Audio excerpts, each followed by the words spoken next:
नमस्ते दोस्तों, मैं पूनम स्वागत करती हूँ अपने चैनल में। आप सब कैसे हैं? आप सब कमेंट में जय सरस्वती माता ज़रूर लिखिएगा। आज इस वीडियो में जानेंगे सरस्वती पूजा के दिन हमें क्या क्या करना चाहिए, क्या नहीं करना चाहिए, कब है नहीं है, सारे कुछ बताऊंगी। बच्चे के कौन काम है इसे करना चाहिए, एक माता के भी जरूर एक सामान चढ़ाना चाहिए। बहुत सारी जानकारी ये वीडियो में मिलेंगी।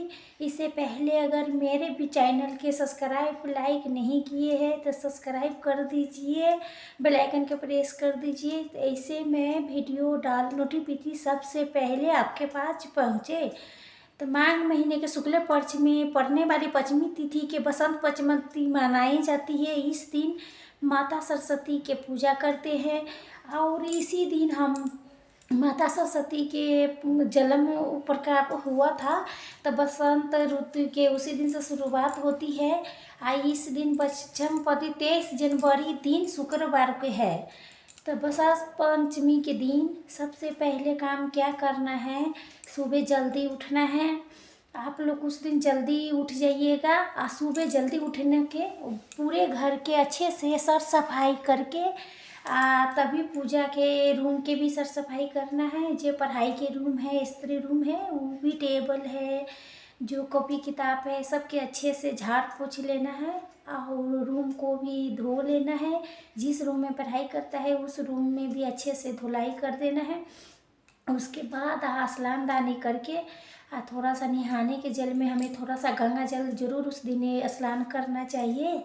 और देखिए उसके बाद साफ़ सुथरा कपड़ा पहन के धोआ वाला कपड़ा पहन के, आपके पास नए साड़ी है तो नए साड़ी भी पहन सकते हैं। आप न सूट पहनता है, सूट है तो सूट पहनिए। जो बच्चे हैं उनकी भी उस दिन आप नए वस्त्र पहनाइएगा। नया के मतलब ये नहीं कि अखरा वस्त्र पहनाइए। मान लीजिए जो पहना हुआ वस्त्र है धोला हुआ ना चाहिए, तो इस दिन हमें पीले रंग के वस्त्र उस दिन पहनने के नियम है। तो आप लोग पीला वस्त्र पहनाइएगा। आप पीली चूड़ी भी पाइए, पीली चूड़ी भी खरीद लीजिएगा। बसंत पंचमी के दिन पीला वस्त्र पहनना, पीली चूड़ी पहनना आया वो पीले रंग के बहुत ज़्यादा विश्वास होता है महत्व। तो इसमें तो मांग में सिंदूर भी लगाना है, गले में मंगलसूत्र भी पहनना है, पैर में पायल बिछुआ जब मुहावर जरूर लगाना है। उसके बाद जल में गंगा जल मिला के पूरे घर के उसके उस दिन छिड़काव कर लीजिएगा। हमसे उस घर में जो वातावरण है शुद्ध होता है और जो घर से जितना नेगेटिव होती है ना सब समाप्त हो जाती है। तो और आपके पास माता का कोई फोटो है तो फोटो से भी पूजा कर सकते हैं। मूर्ति है तो मूर्ति से भी पूजा कर सकते हैं। अगर वैसे तो मतलब घर में धातु की मूर्ति से भी पूजा किया जाता है, फोटो से भी पूजा किया जाता है। अब मान लीजिए आपके मिट्टी की मूर्ति घर में रखना चाहते हैं, पूजा करना चाहते हैं, तो माता के मिट्टी की मूर्ति मंगा लीजिएगा। पूजा पाठ करने के बाद अगले दिन विशेष माने नदी पोखरा में दहला देते हैं। तो फोटो है तो फोटो से भी पूजा कर सकते हैं, मूर्ति है तो मूर्ति से पूजा कर सकते हैं। फोटो है तो अच्छे से कपड़े से भिजा के फोटो के साफ कर लीजिएगा। मान लीजिए मिट्टी की मूर्ति है तो गंगा जल के छिड़काव करने लेना है और उसके बाद हमें पूजा विधि करेंगे। पूजा करने के आपको एक चौकी ले लीजिएगा। चौकी पर हमें पीला कपड़े डालना है, बिछा लेना है। उसके बाद माता के आसन देंगे। माता के लिए आप नए चुंदरी जरूर खरीद लीजिएगा और वस्त्र के रूप में चुंदरी देना है। चुंदरी मतलब दे के अच्छा होता है, चुंदरी दो चाहे कोई साड़ी दो, चाहे मैंने जिसका जे मतलब सुविधा होता है ना वही देते हैं। तो साड़ी हो गई, चाहे चुंदरी ले दो, चाहे सूट के कपड़े भी आप चढ़ा सकते हैं। चुंदरी तो चाहिए, चाहे सूट के कपड़े भी चढ़ा सकते हैं। तो हल्दी के रोली के टीका लगा दीजिएगा, अक्षत चढ़ा दीजिएगा। पीला फूल सफ़ेद फूल मिले तो वो भी चढ़ा दीजिएगा। और उसके बाद हम भोग लगाएंगे। तो भोग में उस दिन गुलदिया, पैर, केसौर, हाँ केसौर भी होता है, उजला कलर के होता है इतना बड़ा बड़ा, गाजर और सीजन फल मतलब फल में आप सेब, केला, संतरा, पीला फल में जो कुछ आपके मिल जाए वो चीज़ ले सकते हैं। लेकिन बैर बूंदिया के भोग जरूर लगाना चाहिए। ये पीला हरा के विशेष ज़्यादा महत्व होता है पीला हरा के। तो पीला में बूंदिया हो गया, हरा में बैर हो गई। आपको कलश के स्थापन करके पूजा करना चाहते हैं तो आप कलश स्थापन करके पूजा कीजिए, पूजा कर सकते हैं। अब मान लीजिए आपकी इच्छा है कलश का स्थापन नहीं करना है, ऐसे में से मान के हम पूजा करें, तो आप वैसे भी पूजा कर सकते हैं। इस दिन माता के पास जब पूजा करेंगे उस समय एक नए कॉपी एक नए पेन आप ज़रूर रखिएगा। जब बच्चे हैं उस दिन पढ़ाई नहीं करेंगे, उस दिन विद्या के आराम दिया जाता है। तो जो कॉपी किताब है जहाँ आपको पूजा के चौकी है वहाँ भी आप कॉपी किताब रख सकते हैं। पूजा करते समय हुए कॉपी किताब की आप पूजा कर लीजिएगा। उसके अगले दिन आप हटाइएगा।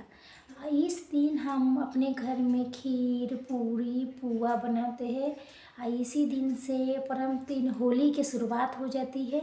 तो आप लोग इस दिन खीर ज़रूर बनाइएगा। खीर हो गया, पूरी हो गई, दाल भर के पूरी बनाई जाती है, पुआ बनाई जाते हैं, साथ में जो कुछ सब्जी है वो सब भी बनाई जाती है। अब जो साथ में सब्जी बनाना चाहती है जो कुछ बनाइएगा तो माता के भोग जरूर लगाइएगा। माता के अबीर भी चढ़ाया जाता है, अबीर होता है ना, तो अब माता की पूजा करते हैं तो अबीर भी चढ़ाए जाते हैं। और पूजा पाठ करने के बाद जो आपके घर में बड़े सतीज है उसके पैर पर अबीर रख के प्रणाम पाती करते हैं। जो छोटे हैं उसके चंदन लगाते हैं। तो आप लोग को माता के अबीर जरूर चढ़ाइएगा। अबीर आपको अगर ले सकते लाल कलर की ले सकते, चाहे पीला भी ले सकते, चाहे हरा भी ले सकते हैं, माने चढ़ाइएगा ज़रूर। अब बच्चे के भी लगा दीजिएगा पूजा करने के बाद। जो बड़े हैं उसके भी पैर पर रख के हमें प्रणाम कर लेना है। और सरस्वती माता के व्रत के नियम नहीं है सरस्वती पूजा में। पूजा पाठ पहले भी कुछ खाइए पीजिएगा नहीं। जब पूजा पाठ आपके हो जाए अच्छे से तो उसके बाद आप जो भोजन करना चाहते हैं वो चीज़ आप कर सकते हैं। भोजन शाम के समय में हमें अच्छे से हाथ पांव धो के बस्तर बदल लेना है। उसके बाद हम माता के पास दीपक जलाएंगे, आरती करेंगे। जो बहनें हैं वो गीत गाना चाहती है तो गीत गाए, माता सरस्वती के गीत गाना चाहती है तो शाम के समय में गीत भी गाती है। तो आपके लोग के गीत गाने आता है तो शाम के समय में आप गीत भी 5 गीत जरूर गा लीजिएगा, माता की आरती कर लीजिएगा। और उस मिट्टी की मूर्ति है तो उन्हें विसर्जन करना होता है। मूर्ति आप फोटो से आप पूजा कर रही है तो फोटो के विसर्जन नहीं किया जाता है, तो उनको हम घर में रख लेते हैं। अगर धातु की मूर्ति है तो धातु की मूर्ति में तो विसर्जन नहीं किया जाता है। वो भी पूजा पाठ करने के बाद जहाँ आप प्रतिदिन रखते हैं वहाँ आप रख सकिएगा। उस दिन जो मुहूर्त है कोई शुभ मुहूर्त मंगली कार्य करने के लिए हमें पंडित जी से दिन दिखाना पड़ता है। उस दिन हम ये काम करें वो काम करें, करे कि न करे। सरस्वती पूजा के दिन हमें कोई पंडित जी के दिन दिखाने की ज़रूरत नहीं पड़ती है। कोई भी अगर शुभ मंगली कार्य है तो आप करना चाहते हैं तो ज़रूर कीजिएगा। आप लोग अपने लिए नया साड़ी पहनते हैं तो नया पूजा में तो नया साड़ी अब जरूर पहले से लेके पीली साड़ी खरीद लीजिएगा। मान लीजिए कि आपके पास पीला वस्त्र है तो आप उस अच्छे से धो लीजिए, साफ़ सुथरा करके पीला वस्त्र पा ले लीजिएगा। साड़ी खरीदिए या ना खरीदिए, लेकिन आपको अपने लिए पीली चूड़ी लहती जरूर खरीदिएगा। उस दिन पहनिएगा ज़रूर, बहुत अच्छा होता है। माता के श्रृंगार चढ़ाना चाहते हैं, मेकअप चूड़ी हो गई, काजल बिंदी लिपस्टिक ये सब है तो 4-5 चीज़ चढ़ा सकते हैं।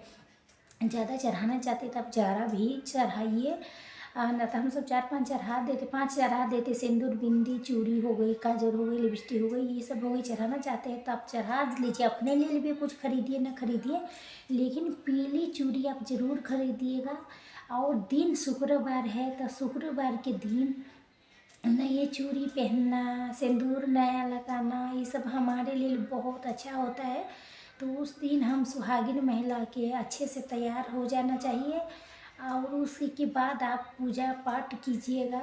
पंचमी तिथि के शुभ 23 जनवरी दिन शुक्रवार के सुबह 2:29 पर भोर से शुरू हो जा रही है। और पंचमी तिथि की समाप्ति 24 जनवरी दिन शनिवार के सुबह भोर में 1:46 पर समाप्त हो जाएगी। तो सरस्वती पूजा के इस बार 23 जनवरी दिन शुक्रवार को है। पूजा के शुभ मुहूर्त 23 जनवरी दिन शुक्रवार को सुबह 7:13 से लेके 12:35 तक हमें 5 घंटा 20 मिनट के समय मिला है। तो इसी शुभ मुहूर्त में हमें सरस्वती माता को पूजा करनी है। हमें इस दिन यही सारे नियम के पालन जरूर करना है। आज के वीडियो यहीं तक के था। फिर मिलूंगी कोई नए वीडियो में। जब वीडियो अच्छा लगे तो प्लीज़ लाइक ज़रूर कीजिएगा। ये मेरे चैनल के सब्सक्राइब जरूर कीजिएगा। फिर कोई मिलूंगी नए वीडियो में। तब तक के लिए नमस्कार। खुश रहिए। जय सरस्वती माता।